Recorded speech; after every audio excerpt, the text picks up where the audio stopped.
Boa noite. É, eu não escondo de vocês a minha predileção pela leitura de um clássico da literatura universal. Esse clássico da literatura universal é exatamente o Leopardo, chamado também, às vezes, o Gato Pardo, que é um romance histórico, e o seu autor é Tomás de Lampedusa. Então eu vou mostrar a vocês o meu primeiro livro que eu comprei, aliás, que eu recebi de presente lá na década de 80, o Leopardo. Esse livro, que eu tenho ele com muito carinho, com muito cuidado. Nessa época, nós comprávamos sempre os livros que eram fornecidos pelo Círculo do Livro. Posteriormente, eu comprei um outro, mas eu fiquei extremamente contente quando eu encontrei o Leopardo nessa forma. O texto aqui, vamos encontrar aqui o romance O Leopardo, e o editor foi a editora Record do Rio de Janeiro. Posteriormente, eu encontrei o Leopardo, um livrinho de bolso, e fiquei extremamente satisfeito, né? Porque mais uma vez o Leopardo estava sendo vendido no Brasil, essa edição, e trazia alguns comentários sobre o príncipe de Lampedusa, um relato aqui sobre a questão da vida do autor e dos personagens, né? Sabemos que o Leopardo trata exatamente de alguns personagens, como o próprio príncipe de Salina, o sobrinho do príncipe, que é Tancredi de Falconeri. O príncipe de Salina, seu nome é Fabrício. O príncipe Fabrício de Salina, a esposa do príncipe, os filhos do príncipe, Francisco Paulo, Giovanni, Conceta, Catarina, Carolina, são as filhas do príncipe da casa de Salina. E podemos sintetizar dizendo que o Leopardo trata do último apagar das luzes da velha aristocracia siciliana, da velha ordem, da velha nobreza da Sicília. Ou melhor, é o crepúsculo desta classe, ou melhor, destes estamento. Porque já que o Leopardo acontece, ele mostra exatamente a questão da unificação da Itália, a unificação da Itália iluminada pelos ventos do liberalismo político, que assola a Europa. Nós sabemos que a Itália, mesmo Nicolau Maquiavel tendo escrito O Príncipe, e Maquiavel mostrou da necessidade de uma Itália forte, de uma Itália de força, a Itália continuou pelos séculos afora, depois da escritura do Príncipe de Nicolau Maquiavel, como sendo uma coxa de retalhos de pequenos estados e a dominação estrangeira. O reino de Nápoles, ora dominado pelos Trastámara, ora dominado pelas dinastias da Espanha, ora na dominação da dinastia Bourbon da Espanha também, que é exatamente a continuidade da dinastia francesa. Então, no período da unificação italiana, a partir de 1860, nós vamos encontrar ainda essa Itália dividida no reino de Nápoles, que não era mais chamado de Nápoles, e sim o reino das duas Sicílias, que incluía a Sicília e Nápoles, a Sardenha, os estados do Papa e aqueles estados que pertenciam à dominação da Casa da Áustria, que era a Casa de Habsburgo. Então, o livro vem mostrar os últimos momentos em que o reino das duas Sicílias era comandado pela Casa Borbônica, pelo antigo regime, que nós chamamos de regime absolutista, não é? Com suas duas capitais, né? A capital Nápoles e Palermo, comandada pela Casa Borbônica, e a chegada no período da unificação da Casa de Savoia, a Casa de Savoia ou Saboia, e que essa unificação ela ocorreu dentro do paradigma do liberalismo, de forças que há muito tempo iam se organizando, não é? E dos interesses também de outras potências, que era o caso da potência francesa, que era o Império Francês, dominado por Luís Napoleão III.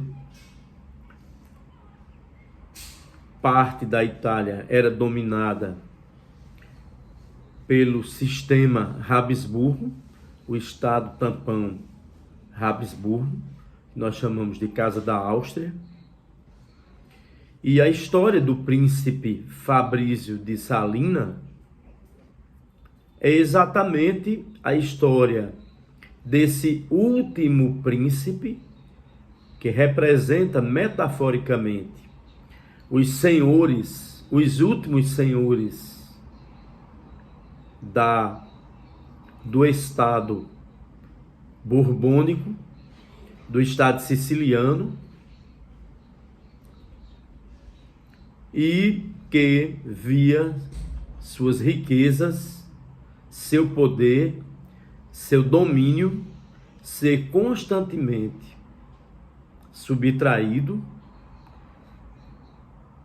pela chegada, pelas transformações que iam ocorrendo na base de produção, a partir do momento em que o capitalismo, dentro da Sicília, vai sendo também organizado, e que a nova classe toma o poder não só na Sicília, como no restante da Itália, sobre a coroa do reino da Itália, o novo reino. Né? Um novo reino é construído. Esse novo reino é justamente o reino da Itália. Essa nova arquitetura, um reino da Itália com uma corte, com um senado, uma câmara alta, uma câmara baixa. E a vida do príncipe Fabrício de Salina, de sua esposa Maria Estela, de suas filhas Catarina, Conceta, Carolina, do seu filho Francisco Paulo, que é o Duque de Querceto e que é o herdeiro do título principesco e também das propriedades. E também na costura dessa história entra o sobrinho do príncipe, que perde o pai e a mãe, e o rei Francisquinho coloca o seu tio, o príncipe de Salina, para assumir, para direcionar a educação do rapaz, que é Tancredo de Falconeri. A filha mais velha do príncipe, ela fica apaixonada por Tancredo, mas o príncipe logo vê, logo compreende que Tancredo necessitava de um casamento com uma moça da nova ordem. Então é assim que nós mostramos que a burguesia se inclina à velha nobreza. Então essas adaptações, elas são colocadas como forma também da velha nobreza ter mais um tempo, daqueles que sobraram dentro dessa nova ordem, que é o reino da Itália. Então é necessário compreender que o príncipe assiste o declínio do seu patrimônio, o declínio do seu poder.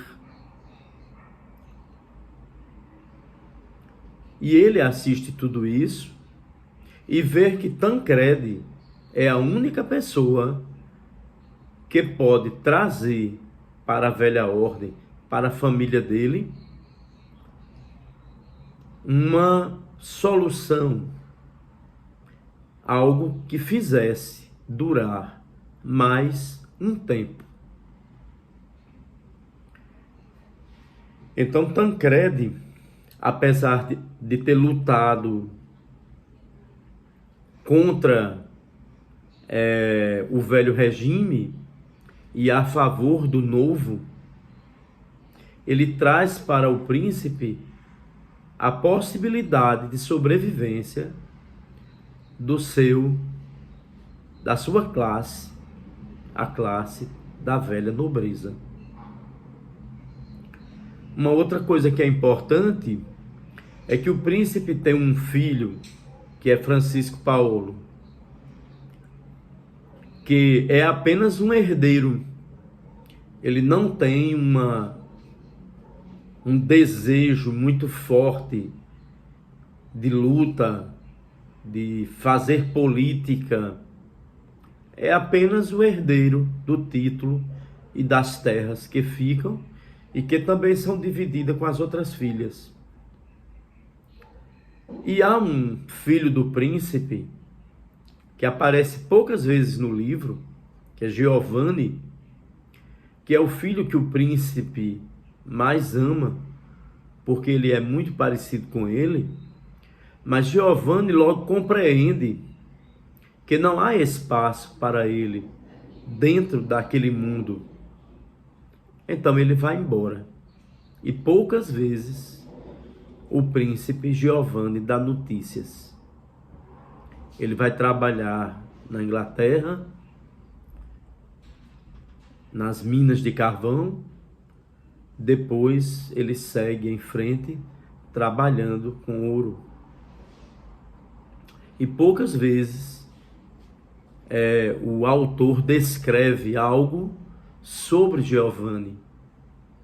Giovanni é exatamente a lacuna. Porque Tancredi torna-se um personagem tão forte no livro? Porque Tancredi é o sobrinho do príncipe. Esse sobrinho é muito amado. É esse sobrinho que vai enfrentar a nova condição, que vai fazer parte dessa nova ordem política, aonde a Itália e a Sicília vai passar por um plebiscito para escolher ficar dentro dessa organização, que é a organização do novo Estado, o Estado italiano de Vittorio Emanuele. Esse sobrinho é muito amado, muito querido pelo príncipe. Ele apaixona-se por Angélica Sedara. Angélica é filha de um novo burguês. Isso é, alguém que veio das classes inferiores, mas que consegue chegar à burguesia, de alguém que está preparado para esses novos tempos, para esses novos ventos, e Tancredi será negociado pelo príncipe, porque o casamento é um negócio estabelecido entre as duas famílias. A família aristocrática de Falconeri, representada pelo príncipe, a família do príncipe, porque o príncipe é responsável por Tancredi, é ele que pede a mão da jovem Angélica, muito bela, muito formosa, muito linda. Então é ele que vai negociar Tancredi, mostrar que Tancredi é tudo na vida, a importância que Tancredi tem, mas ele não tem dinheiro. Ele tem o savoir-faire, ele tem o título de nobreza, mas ele não tem aquilo que interessa a alguém que deseja um dia ser deputado, ou que deseja um dia ser um representante consular, ou que deseja o Senado. Ele precisa de dinheiro para comprar votos. Ele precisa de dinheiro para fazer favores e ter a certeza de ter grupos organizados para trabalhar dentro da política, dentro dessa democracia liberal, aonde o voto não é o voto de todos, é o voto de algumas camadas. Então, lembrando que o que tem de novo no livro, do ponto de vista político, é que na ordem burguesa o Estado é liberal. E o Estado liberal, ele tem duas faces. Uma face conservadora e uma face nova. Uma face que vai em frente, mas não abre de vez para uma democracia total. A democracia, ela, no Estado liberal, ela é uma democracia toda manipulada, bem dentro daquele esquema que nós aprendemos no livro do Barão de Montesquieu, O Espírito das Leis, que trata da tripartição de poderes, de uma divisão de poderes, que trata de democracia também. Ou no livro de John Locke, ou Locke, que vai tratar também do contrato estatal liberal.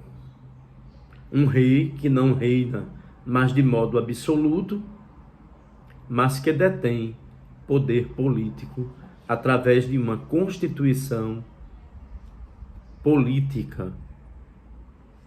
A compreensão de constituição aí Não é aquela compreensão de constituição kelsiana. É a compreensão de um instrumento político. Ainda não é o primeiro instrumento do Estado no sentido jurídico, e dela saem todas as legislações. Então vamos encontrar o romance mostrando as articulações e os fatores reais de poder e os personagens reunidos nesse sentido, as lutas desses personagens. Vamos encontrar um príncipe que sabe separar muito bem, não é? O amor, aquele amor tradicional sentido pela esposa, que vai dar continuidade à sua linhagem, e o amor pela prostituta Marianine, que ele procura lá no prostíbulo de Palermo à noite, e que faz uma viagem acompanhada pelo padre. Vamos encontrar um baile da aristocracia siciliana que restou depois desses acontecimentos que levaram ao novo Estado. Esse baile é o último baile dos leopardos, é o último baile do apagar das luzes dessa aristocracia. E na dança do leopardo, quando Angélica convida o príncipe para dançar com ele, todos os elementos que existem, conscientes e inconscientes, dessa relação angélica, burguesa, enamorada de Tancredi, apaixonada por Tancredi, que seduz o príncipe, é a mesma Angélica que seduz o príncipe, e o príncipe também a ama. O príncipe ama Tancredi, ama Angélica. Tancredi é amado pela prima, Conceta, com quem nunca vai poder casar, mas Conceta o ama pelo resto da existência. E esse balé a quatro, ele é resolvido exatamente no momento em que o príncipe dança com Angélica, para que toda a aristocracia e aquela pequena burguesia que surge ali dentro da cidade de Palermo possa assistir à entrada de Angélica, uma burguesa, no rol dos nomes da aristocracia, como a noiva de Tancredi, como a futura esposa de Tancredi. Então esse baile ele é simbólico. Esse baile ele é um ponto de passagem. Por isso que é importante examinar todos os momentos da descrição do baile e da descrição de quando o príncipe se afasta da sala do baile para um gabinete onde ele corteja um quadro, corteja a morte, e quando Tancredi chega com Angélica e convence que ele deve dançar a última dança dos leopardos. Então esse romance, não é? Além de inspirar, além de trazer elementos políticos, sociais, essas novas representações sociais, com a chegada dessa dominação burguesa, ele é rico em detalhes. Detalhes dos palácios, o palácio de Dona Fugata, o palácio de Palermo, os detalhes do mobiliário, de cada jantar, de como o jantar é servido, da louça, dos brasões, nessas louças todas, as toalhas da mesa, os quadros que vão aparecer nas paredes desses palácios, os palácios pertencentes à aristocracia e também à própria casa principesca de Salina. O príncipe também é um retrato do avô de Tomasi de Lampedusa.